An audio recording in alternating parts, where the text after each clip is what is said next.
আল্লাহকে ভয় করো। ইত্তাকুল্লাহ, ইত্তাকুল্লাহ, ইত্তাকুল্লাহ। ওহে মুসলিম, তোমাকে আল্লাহর সামনে দাঁড়াতে হবে। তোমার হিসাব নেওয়ার জন্য আল্লাহই যথেষ্ট, যিনি সব জানেন। তুমি যা গোপন করো ও প্রকাশ করো। তোমাকে অবশ্যই মৃত্যু বরণ করতে হবে।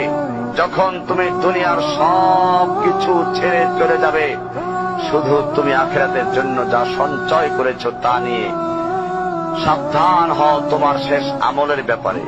তুমি জানো না কখন তোমার শেষ মুহূর্ত। তুমি কি প্রস্তুত মৃত্যুর জন্য? তুমি কি প্রস্তুত কবরের সওয়াল জবাবের জন্য?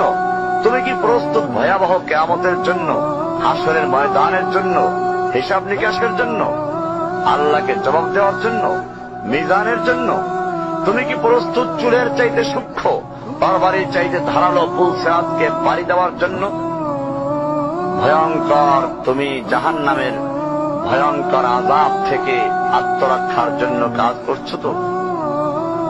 যার ইন্ধন মানুষ এবং পাথর, যার আগুন ভয়ঙ্কর উত্তাপ সম্পন্ন কালো বর্ণের, যা হৃদয় পর্যন্ত জ্বালিয়ে দেবে, এমন উত্তপ্ত পানি যা নাড়ি ভুঁড়িকে বের করে দিবে। রয়েছে খাবারে হিসাবে জাক্কুম ও গলিত পুঁজ।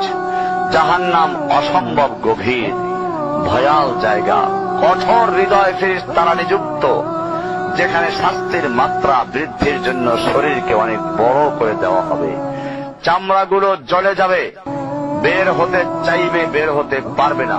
মৃত্যুকে ডাকবে, মৃত্যু আসবে না। ভয়ঙ্কর শাস্তি যা অনন্তকাল ব্যাপী চলতে থাকবে।